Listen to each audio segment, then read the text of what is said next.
हम अध्याय 16 प्रारंभ करने जा रहे हैं, जिसका नाम है देवासुर संपदा विभाग योग। इसके प्रारंभ में कुछ विवेचना लेते हैं कि अध्याय 15 जिसका नाम था परशोत्तम योग, उसमें भगवान ने कहा था जो मुझे परशोत्तम को जान लेता है अर्थात वो मेरा अनन्य भक्त हो जाता है, एकमात्र ईश्वर ही जिसका उद्देश्य हो जाता है, तो उसमें दैवी संपदा स्वतः प्रकट होने लगती है। दैवी संपदा से मतलब जो आपको दिव्यता प्रदान करे वो दैवी संपदा प्रकट होने लगती है। अब देखिए सृष्टि का और संसार का एक नियम है, यहाँ जो कुछ भी होगा वो जब ही होगा जब उसका विपरीत भी हो। सुख होगा तो दुख होगा, प्रेम होगा तो घृणा होगी, सफलता होगी तो असफलता होगी। दोनों एकमात्र चीज कभी एग्जिस्ट नहीं करती। एकमात्र चीज क्या एग्जिस्ट करती है, वो है आनंद, और वो सिर्फ परमात्मा होने पर ही प्राप्त हो सकता है, अन्यथा कोई उपाय नहीं। तो जब वो ये कहते हैं कि देवी संपदा प्राप्त होगी तो ये बिल्कुल निश्चित हो जाता है कि यहाँ पर आसुरी संपदा भी निश्चित रूप से होगी ही होगी। बिना उसके सृष्टि में देवी संपदा का एग्जिस्टेंस भी संभव नहीं। जैसे सुख बिना दुख के नहीं हो सकता, वैसे ही देवी संपदा अगर है तो प्रत्यक्ष अप्रत्यक्ष रूप में आसुरी संपदा भी होगी, निश्चित होगी। तो इस अध्याय में देवी और आसुरी संपदा यानी लक्षणों का विस्तृत वर्णन किया है। हम ये समझते हैं ये तो हमें सब मालूम है क्या देवी संपदा क्या आसुरी संपदा। जब आप उसको सुने तो आपको लगेगा कितने गूढ़ रहस्य बात में छिपे हुए हैं, और हमारी समझ वहां तक नहीं पहुंच पाई जहां तक भगवान कृष्ण हमको ले जाना चाहिए। तो देखिए पहले इस अध्याय को समझने के पहले कुछ तक हमको आत्मसात करना पड़ेगा, वो आपको दिमाग में बैठाना है, तभी इसकी जो मूल बातें हैं वो हमको समझना है। पहली बात क्या है, जो शास्त्रों में उल्लेखित है स्वर्ग और नरक, वो ये मान लें कि भौगोलिक स्थितियां नहीं है, मानसिक अवस्थाएं। नरक भी प्रतीक है और स्वर्ग भी प्रतीक है। ऐसा नहीं है कि स्वर्ग की कोई जगह नगर बसा हुआ है और आप उसका टिकट कटाएं, भाई स्वर्ग का टिकट देना और आप यात्रा करके वहां पहुंचा, ऐसी कोई भूल नहीं है इस सृष्टि में, ऐसी कोई व्यवस्था ये हमें समझना होगा। और फिर देखिए अक्सर शास्त्रों में भी भगवान और राक्षस या शैतान की वर्णन हर जगह आता है। हर कथा में आपको मिलेगा भगवान का, परमात्मा का उल्लेख मिलेगा, और राक्षस के रूप में शैतान कह लीजिए आप, उसका उल्लेख निश्चित रूप से मिलेगा। मगर आप ये बात समझें, जो मुख्य बात है समझने की, कि ना तो कहीं परमात्मा अलग है ना कहीं राक्षस अलग है, प्राणी के ही दो छोर हैं। प्राणी एक ही है, प्राणी से अलग कुछ नहीं, और प्राणी में ये दोनों संभावनाएं छिपी। जैसा रूपांतरण हो जाए आपका तो आप ही दोनों हो सकते हैं। आप चाहें तो भगवान हो जाए और आप चाहें तो शैतान। ये बिल्कुल स्पष्ट बात है। देखिए असाधु भी, कई कहानियां तुमको मालूम है शास्त्रों में, असाधु भी पल भर की क्रांति से बदल सकता है, बदले। तो विस्तृत विषय है, आप ध्यान करें, आपको खुद ध्यान आ जाएगा। तमाम कथाएं ऐसी हैं, घोर असाधु, डाकू, हत्यारे, वो एक छोटी सी क्रांति के बाद बदल गए, रूपांतरण। एक तो ये बात, दो बातें ये। तीसरी बात बहुत महत्वपूर्ण है, वो ये कहते हैं प्रार्थना कृत्य नहीं है, जीवन से। ये अपने आप में बहुत महत्वपूर्ण बात है। प्रार्थना, हम सोचते हैं कि हम प्रार्थना करने जा रहे हैं या प्रार्थना कर रहे हैं, मगर वस्तुतः ईमानदारी से यदि आप सोचेंगे तो प्रार्थना कम, मांग पत्र ज्यादा। हम मांगते हैं, प्रार्थना नहीं करते। और हमारी प्रार्थना जब तक रहती है जब तक हमें अपनी मांग पूरी होने की गुंजाइश महसूस होती रहे। जिस दिन हमें अपनी मांग प्राप्त होने की गुंजाइश अगर किसी कारण से भी समाप्त हो गई तो हमारी श्रद्धा गई, प्रार्थना भी गई। तो वो कहते हैं, गीता में भगवान कृष्ण कई बार अपने इस बात पर चर्चा भी कर चुके हैं, प्रार्थना मात्र धन्यवाद देने के लिए, मांगने के लिए नहीं। तो यही जीवन शैली। मतलब क्या हुआ? धन्यवाद कैसा? आप यहाँ बैठे हैं, हम और आप सत्संग कर रहे हैं, भगवान को धन्यवाद दीजिए। ये भगवान के द्वारा तो रचित है। आप घर अपने जा रहे हैं, करोड़ों लोगों के पास रहने के लिए जगह नहीं है, आपको भगवान ने इतना अच्छा घर दिया है, धन्यवाद धन्यवाद। हर कारण में आप भगवान को धन्यवाद दे सकते। आपके सामने खाते समय अच्छी थाली में सब्जी रोटी दाल आती है, धन्यवाद दीजिए, क्योंकि तमाम लोगों को भोजन नसीब नहीं है जो आपको प्राप्त हो रहा है। आपके घर में सुख शांति है, बेटे हैं, परिवार है, अच्छे आचरण हैं, अच्छे भाव हैं, प्रभु को धन्यवाद दीजिए। यही प्रार्थना शैली है। जीवन की जो प्रार्थना शैली की बात कही गई है, उसमें अंतर नहीं, यही भाव है। जीवन को अपना प्रार्थना को जीवन शैली बनाना, फिर आप देखिए सब चीजों में आनंद ही आनंद है। और होता क्या है, मनुष्य की प्रवृत्ति क्या है कि हम सफलताएं प्राप्तियां तो अपने कारण मानते हैं। हमने किया प्रयास, हमने की मेहनत, और असफलता का श्रेय हम भगवान को देते हैं। भगवान नाराज हो गया, भगवान हमारा ख्याल नहीं रख रहा है, भगवान हमारा ध्यान नहीं कर रहा है, कांटा भी चुभ जाएगा तो शिकायत करेंगे और उसको बुरा भला कहने लगेंगे, और जीवन की जो तमाम खुशियां आपको मिली है एक कांटे से गायब हो जाएगी। ये मनुष्य की प्रवृत्ति है, इसी को बदलने का भगवान कह रहे हैं कि प्रार्थना को कृत्य नहीं, जीवन से अपन। देखिए, अगर गीता जो अपन सुन रहे हैं इसको आत्मसात अगर कर सके अपन, तो भगवान कृष्ण के वचन आपके वचन, बस और कुछ नहीं है। भगवान कृष्ण के वचन, यदि आपने इसको आत्मसात कर लिया तो भगवान कृष्ण के वचन है, और फिर आपके हो गए, क्योंकि आपने आत्मसात कर लिया। जो कुछ कहा जा रहा है वह आपके अंदर की अनुभूति की ध्वनि हो सकेगी। कब? जब आपने आत्मसात कर लिया, आपके अंदर की ध्वनि हो सकेगी। तो आप इसको समझें, भगवान कृष्ण ये कह रहे हैं, श्री कृष्ण ये कह रहे हैं कि हे अर्जुन, देवी और आसुरी संपदा प्राप्त व्यक्ति के अलग अलग लक्षण अब मैं कहता हूं।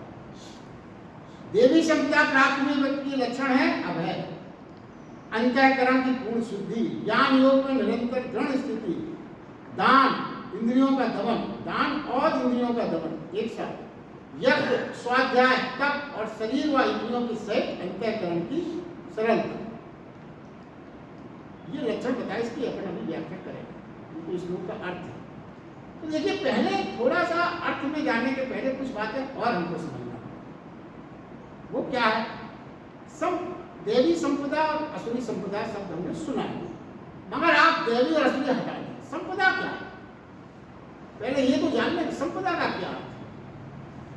संपदा का अर्थ है एक ऐसी शक्ति, ऐसा धन जिसके विनिमय के माध्यम से हम कुछ और खरीद सकते हैं। धन आपके पास है तो क्या उपयोग है? उससे आप जरूरत के सामान ले सकते हो, विनिमय कर सकते हो, आपकी जो भी जरूरतें हैं उनको पूरा कर सकते हैं। खाली धन तो आप नहीं रखते रहेंगे, धन है तो बस हो गया, उससे आप वस्तुएं प्राप्त करें, वो विनिमय की शक्ति है धन।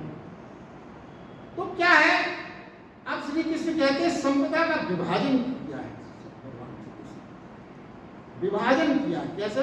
देवी संपदा और असुरी संपदा, इनका अंतर समझना जरूरी है।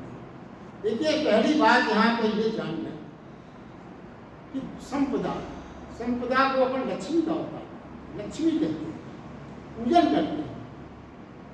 तो जैसे ये बात अपन ने अभी पिछले कई अध्याय में समझी है, तो परमात्मा किसी भी प्रकार के आपके पाप को और पुण्य को ग्रहण नहीं करता, ना वो किसी प्रकार से पाप और ग्रहण से युक्त हो ही नहीं सकता। वो पाप और पुण्य सब प्रकृति के द्वारा घटित हो रहे हैं, उसकी प्रेजेंस आवश्यक है। और वो क्या कर रहा है? वो मात्र दृष्टा है, देख रहा है, सारी चीजें नियमानुसार, प्रकृति के नियमानुसार चलती रहेंगी,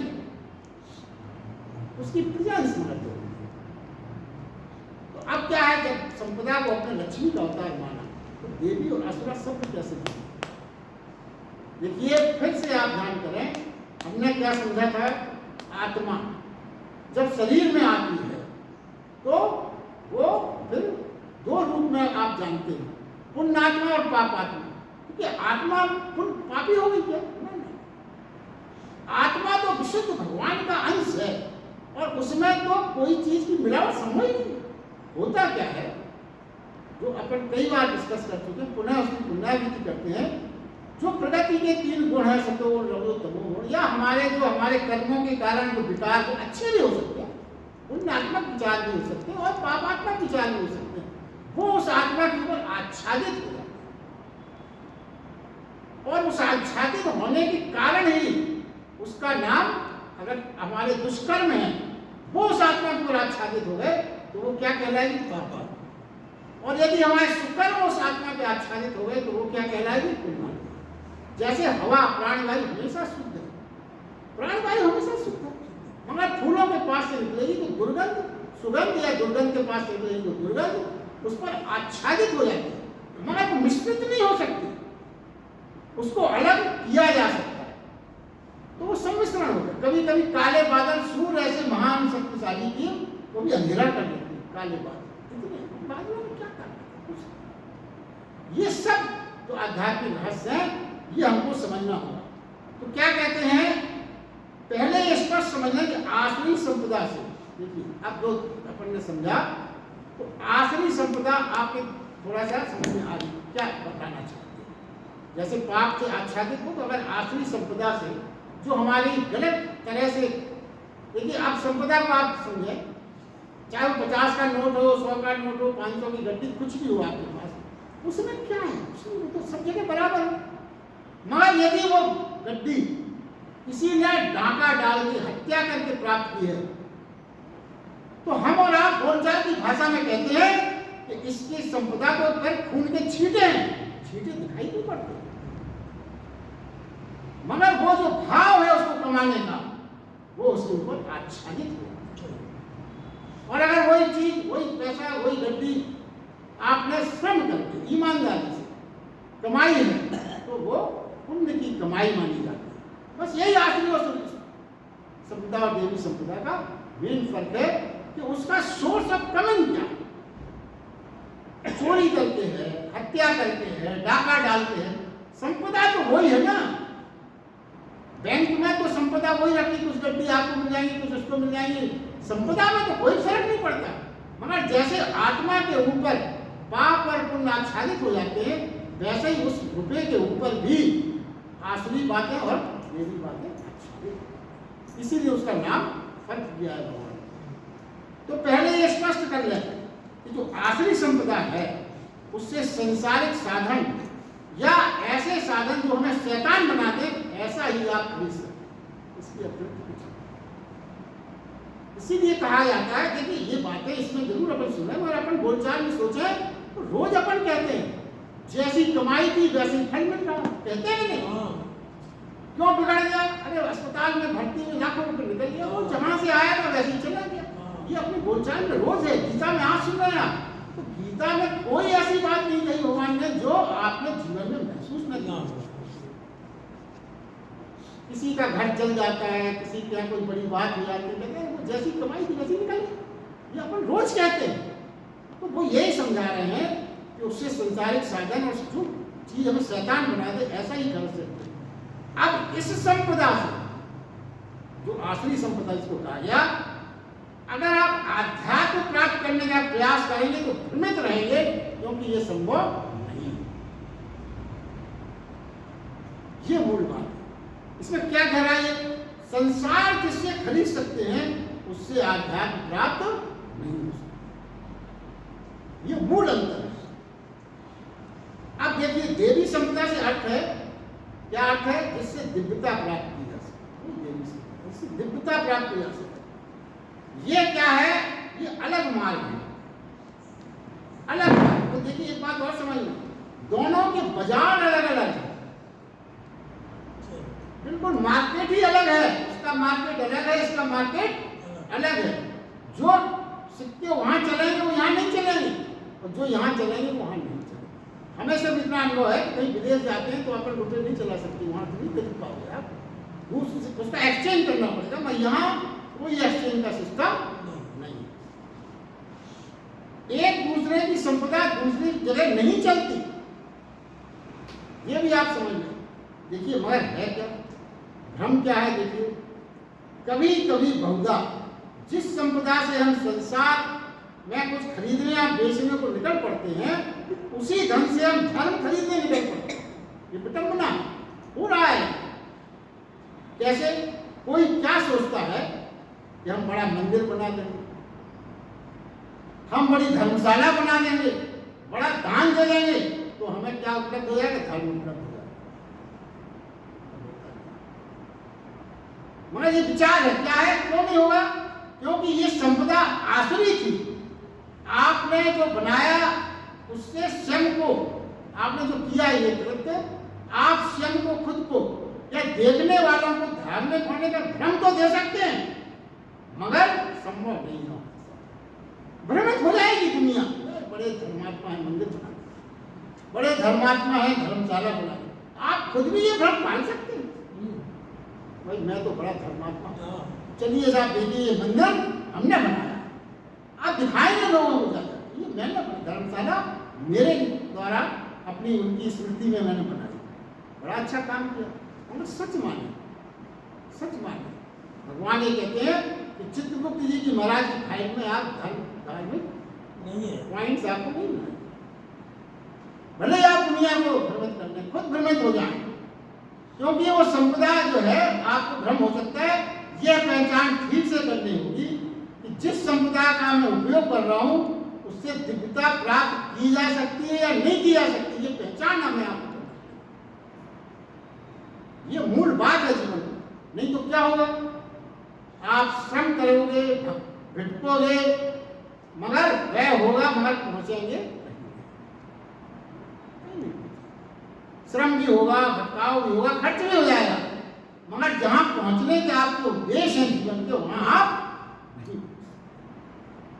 अब देखिए और सरलता से कुछ उदाहरण देते हैं। जैसे जीवन भर एक लोभी धन एकत्रित करता है, जीवन भर लोभ से उसने क्या किया? खूब धन एकत्रित कर लिया। अब एक सत्संग में कहीं गया, पहुंच गए कभी, ऐसे जैसे अपन बैठे, वहां उन्होंने क्या कहा? एक सत्संग चल रहा था कि धन त्याग करने से, छोड़ने से स्वर्ग के सुख मिलते, दान कर देने से, छोड़ देने से स्वर्ग मिलता। अब उन्होंने कहा एक लोभ जागृत हो गया। क्या लोभ जागृत हो गया? इससे भी बड़ा सुख मिलने वाला है स्वर्ग। लोभ नहीं गया, धन त्याग क्यों कर रहे हैं फिर वो? बड़ा लोभ जागृत हो गया। ये त्याग करने के लोभ को अगर हम पालन कर लेंगे तो हमें स्वर्ग का सुख मिलने वाला है, जहां अप्सराएं नाच रही हैं, चश्मे बह रहे हैं, दुख नाम की चीज ही नहीं है उस डिपार्टमेंट में, सुख ही सुख है उस जगह। तो क्यों ना ऐसा करें, ये दान कर दें, छोड़ दें, ये धन यहाँ पे त्याग दें, स्वर्ग मिल जाएगा। तो ये बड़ा लोभ जागृत हो गया। पहले छोटा लोभ था, संतुष्ट थे संसारिक साधनों से, मगर अब क्या हो गया? बड़ा लोभ जागृत हो गया, धन त्याग दिया, छोड़ा धन, दूसरे बड़े लोभ के कारण कुछ मिलने का यानी स्वर्ग मिलने का सौदा किया, सौदा और कुछ नहीं किया। कोई साधन, कोई तपस्या नहीं की। त्याग आपका क्या है? तपस्या नहीं है, वैराग्य नहीं उत्पन्न हो गया आपको। आपने क्या किया? सौदेबाजी। ये हमने छोड़ा तो हमको बदले में, ठीक है? सौदेबाजी क्या होती है? बदले में आपने पैसे दिए, जमीन पर, ठीक है, तो वैसे ही इसमें तो वो कोई जमीन खरीदना, धन त्याग आप कर रहे हैं तो धन त्याग थोड़ी बढ़ जाएगा, बदले में आपने जमीन ले ली, भले ही आपकी अटैची वहां खिसक गई उसके पास, मगर वो ये थोड़ी बढ़ाया कि आपने पैसे का त्याग कर दिया, तो विनिमय होगा। तो ये भी त्याग नहीं माना जाएगा, ये तो बड़े सौदेबाजी होगा। मगर धन उसने ही छोड़ा है लोभ के कारण। जो संपदा का उपयोग उसने किया छोड़ने में, वो संपदा कैसी थी? लोभ के कारण कमाई थी, तो वो आसुरी संपदा, उससे स्वर्ग का कोई संबंध नहीं है। ये समझ, कोई संबंध नहीं उसका, क्योंकि आसुरी संपदा से स्वर्ग प्राप्त हो ही नहीं सकता। समझ लें कि आप अच्छी से अच्छी चर्या के पीछे, अच्छे से अच्छे कामों के पीछे भी आसुरी संपदा हो सकती है। ये आपको विचार करना पड़ेगा, पहचान करना पड़ेगा। यदि ऐसा हुआ तो सब विपरीत हो जाएगा, जैसे रेत के महल की तरह सब विपरीत। आपको ये विचार करना पड़ेगा कि हमारा वो उपयोग हो रहा है इस काम में, उसमें कौन सी संप्रदाय का उपयोग कर रहा हूँ? देखिए, वो आगे कहते हैं क्रोध दूसरे पर निकलता है तो हिंसा मानी जाती है। जैसे आपने किसी पर क्रोध किया, आपने उसको मार दिया, पीट दिया, कुछ भी घायल कर दिया, तो ये हिंसा मानी जाती है। मगर कितनी विडंबना है कि यही क्रोध जब हम स्वयं पर निकालते हैं तो हम तपस्वी माने जाते हैं। क्या है? मगर ये असंभव है। भगवान ने बड़े क्लियर साइंटिफिक रीजन बताया कि जब आपने क्रोध खुद पे निकाला तो आप एक पेड़ पे, एक टांग पे खड़े हैं, कांटों पे लेटे हैं, आग पे जा रहे हैं, तो क्या कह रहे हो कि आप किसी को आग पे लिटाओ तो हिंसा मानी जाएगी। खुद को लिटाया। किसी को आप कांटे पे जबरदस्ती लिटा दो, आग पे चला दो, तो आप हिंसा कर रही है, माने आप खुद को आप चला रहे हो, तो स्वयं के प्रति हिंसा होगी। मगर आप क्या सोच रहे हैं? हम बड़े तपस्वी माने जा रहे हैं। भगवान कृष्ण कहते हैं कि ये तपस्वी नहीं है आप। देखिए, आप धूप में खड़े हैं, भूखे रह रहे हैं, पानी से सिर तक खड़े हैं, मगर ये जानना होगा ये कौन सी संपदा है। ये जान लें कि ये तप जो है हिंसा से निकला हुआ संपदा है, क्योंकि आपने हिंसा की। किसके साथ हिंसा की? स्वयं के साथ। वो बहुत बड़ी हिंसा है, वो ज्यादा खतरनाक हिंसा भगवान कृष्ण ने कही है। कहा क्यों? जब आप दूसरे से हिंसा करेंगे तो वो अपनी बचत के लिए चिल्लाएगा, कुछ लोगों को पुकारेगा। जब आप स्वयं के ऊपर हिंसा करेंगे तो कोई बल बचाने आएगा। ये ज्यादा खतरनाक परिणाम है इस हिंसा का। तो कहते हैं कि कईयों के द्वारा तप हिंसा बन गए, अभिशाप बन गए, क्योंकि उनका संपदा का आधार आसुरी था। देखिए, ब्राह्मण से बड़ा तपस्वी कौन था? सब जानते, बड़ा तपस्वी था, मगर जो संपदा वो अपने तप में उपयोग कर रहा था वो हिंसा की थी, वो आसुरी संपदा थी, इसलिए उसको परिणाम नहीं मिले। अपन रावण को बड़ा तपस्वी मानते हो, है क्या तपस्वी, मगर उसके तप जो है वो तप में जो उसने प्रयोग किया शक्ति का, वो आसुरी संपदा थी, इसलिए तपस्वी होते हुए भी बड़ा हिंसक थे। अक्सर आप देखिए जो इस तरह के तपस्वी हैं, भगवान कहते हैं उनकी आंखों में एक तरह का अहंकार दिखता है। रावण की आंखों में भी अहंकार दिखता है। जो इस तरह के तपस्वी हैं, जो आग में लेटे हैं, उधर लेटे हैं, कांटों पे लेटे हैं, उनकी आंखों में आप झांकी तो अपने आप में उनके अंदर अहंकार दिखेगा। हम देखो कितने बड़े बड़े काम, अहंकार दिखता है, एक अकड़ दिखती है, ना झुकने का भाव उनके अंदर होता, झुकेंगे नहीं, कुछ समझने की वृत्ति होती है। फिर क्या है? भगवान कहते हैं तब क्या है? तब तो विनम्र करेगा आपको, तब है ही किसी के, तब तो सारी अकड़ को जला देगा, तभी तो तब है। और अकड़ आपने दिखाई, अकड़ बनी तो क्या करता है? कई तपस्वी बड़े विनम्र, करुणा, दयामय होते हैं। अंतर क्यों है? कई तपस्वी आपको बड़े करुणामय मिलेंगे, दयामय मिलेंगे, होते हैं। अंतर क्यों है? दोनों तपस्वी तो दोनों हैं, वो भी है, ये भी है। क्या अंतर हो गया? फिर अंतर व्यवहार में क्यों है? यही समझना होगा कि पहले की प्राप्ति आसुरी संपदा से हुई है और दूसरे की प्राप्ति दैवी संपदा से, यही फर्क। तब दोनों ने किया, रावण ने भी किया, कई और तपस्वी भी तब करते हैं, तब वही है, मगर वो तब एक आसुरी संपदा से प्राप्त तब है और एक दैवी संपदा से प्राप्त। गलत साधन से ठीक साध्य तक नहीं पहुंच सकते, ये सूत्र होता है। गलत साधन से ठीक साध्य तक नहीं पहुंचा सकते। वो कहते हैं प्रकृति सबको समान देती है, परमेश्वर सबको समान देता है। कहीं उसने ज्ञान में, बुद्धि में किसी को कोई ये नहीं किया। तो कोई बड़े विज्ञानी में तो आप सोचते हो कि परमात्मा इन्होंने अलमारी से उठाया कुछ एक्स्ट्रा बुद्धियां बुद्धि की डाल दी होगी, ना ना ना, उतनी ही बुद्धि डाली जाती है जितनी आपके हमारे पास। बड़े बड़े वैज्ञानिकों के पास भी परमेश्वर तो उतना ही देता है, वही ब्रेन की संरचना है, वही हार्मोन है, वही सब कुछ है। दोनों संप्रदाय सबके पास प्रकृति ने एक सी प्रदान की है। किस संप्रदाय का हम कैसे उपयोग करते हैं, हम कैसे उपयोग करते हैं, यही हमारी जीवन की सर्वोच्च क्या है, यही हमारी उपलब्धियां। हमने क्या किया, हमने उसका कैसे उपयोग, ये इसी पर सब है। दोनों संप्रदाय देखिए, दोनों संप्रदाय हमें पुकारती हैं, जैसे पुकारती हैं। आपने हमेशा ये महसूस किया, मगर जब भगवान कृष्ण कहते हैं तो आपको आश्चर्य नहीं लगना चाहिए। वो क्या कहते हैं? बुरा करने के लिए, चोरी करने के लिए जाएंगे तो भीतर से कोई कहेगा जरूर, ऐसा मत करो, ये गलत है। भले आप अनसुना करते, कोई ना सुने, पर आवाज तो आती।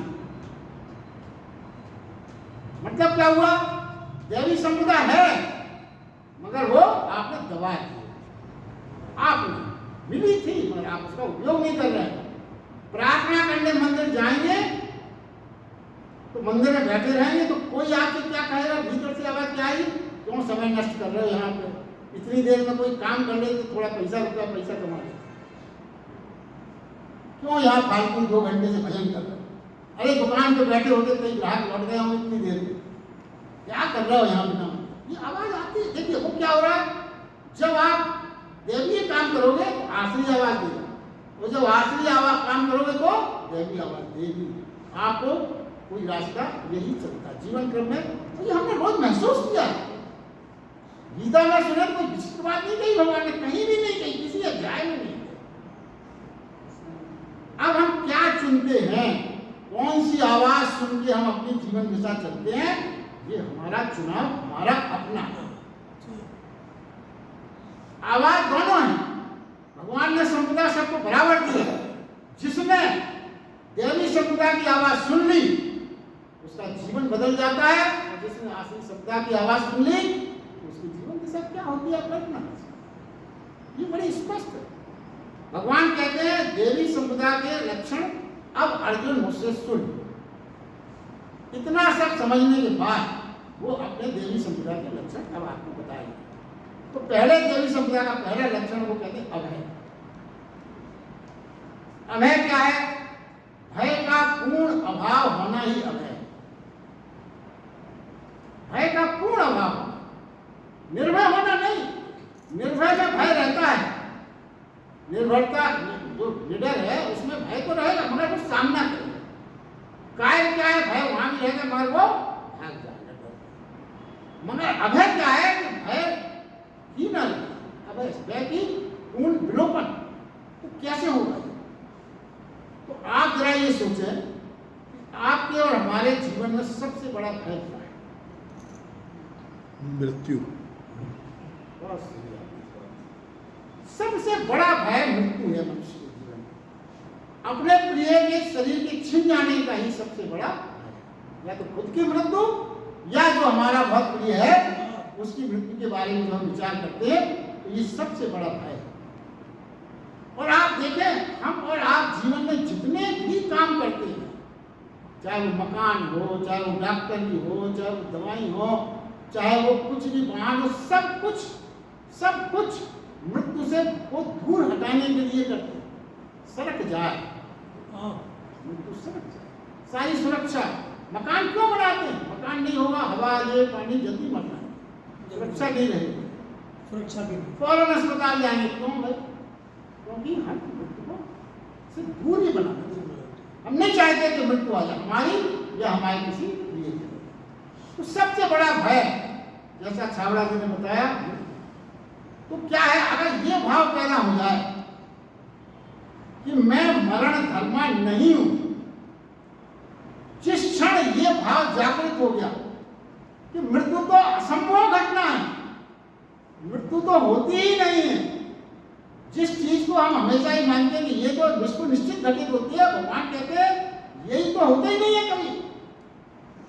तो अगर हमने ये मान लिया कि मैं मरण धर्मा नहीं हूं, तभी अभय पैदा होगा। ये है गीता की मूल बात। और अब इसको ज्यादा नहीं बोलते, अपन को मालूम है, अपन पढ़ चुके। शरीर तो मरा हुआ है ही नाशवान, आत्मा कभी नाश नहीं होती। संयोग हुआ, जन्म वियोग हुआ तो मृत्यु। तो दोनों में किसी में कोई परिवर्तन नहीं होता, सिर्फ संयोग और वियोग का खेल है। तो मृत्यु तो घटित होती नहीं, सिर्फ वियोग होता है आत्मा का और नाशवान शरीर का चोला बदलना, बस। तो मृत्यु वो इसीलिए कहते हैं जब अगर आपको ये समझ में आ जाए तो फिर तो अभय का अर्थ है भ्रम का ना होना, और यही देवी संपदा का। दूसरा उन्होंने बताया अंतःकरण की अच्छी प्रकार शुद्धि।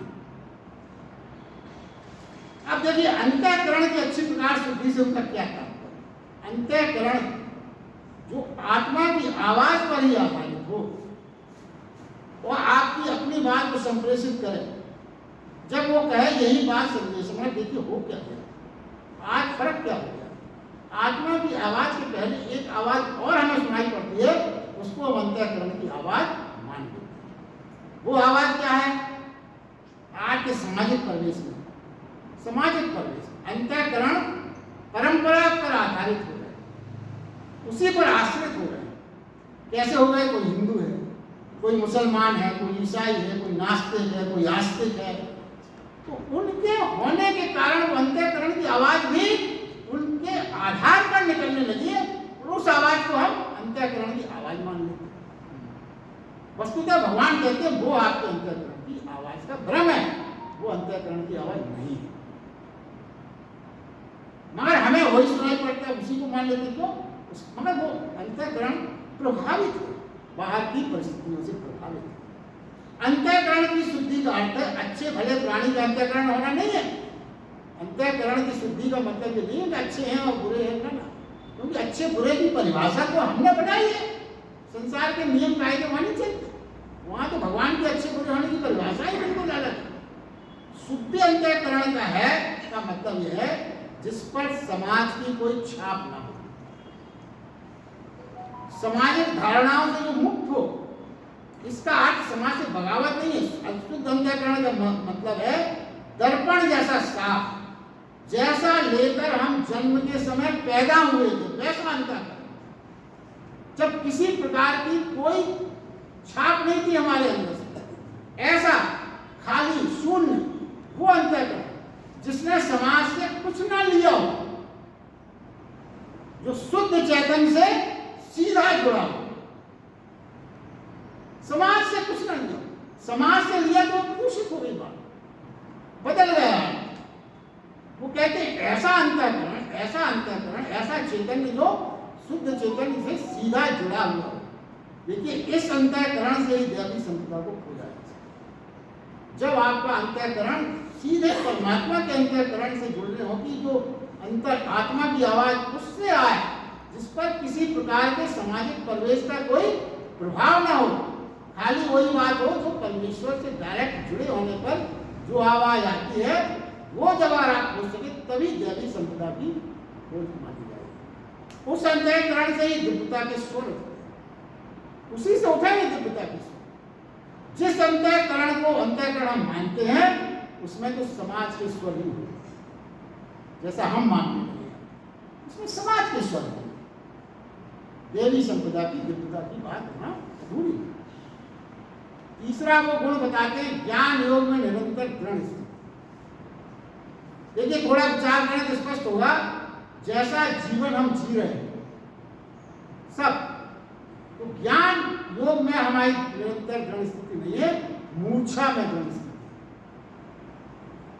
अब आप सोचेंगे कि अधिकांश लोगों की जो हालत हुई क्या है, हम क्यों ऐसी मूर्छा की स्थिति क्यों कही गई, तो समझें इसको। हम जो भी करते हैं वह होश में नहीं होता, हमें पता ही नहीं रहता। बहुत से जीवन में बहुत से काम कि हम क्यों कर रहे हैं, इसका भी हमें पता नहीं रहता। हमने क्रोध किया, हमने प्रेम किया, हमने ऐसा जीवन बिताया, क्यों बिताया, कुछ नहीं मालूम। हमने क्यों क्रोध किया, क्यों प्रेम किया, क्यों ऐसा जीवन हम आज बिता रहे हैं, कुछ भी स्पष्ट नहीं, कोई कारण समझ ही नहीं आता। बस हो रहा है, चल रहा है, कर रहे हैं बेहोशी से। वो क्या कहते हैं, योग में दृढ़ स्थिति होना का अर्थ है मात्र एक अर्थ है जागरूकता होना, होश में सर्वदा बने रहना, सर्वदा होश में रहना। कैसे व्यवहार में उठना बैठना आचरण परिवहन जो भी मैं कर रहा हूं उसकी पूरी प्रतीत हमें हो।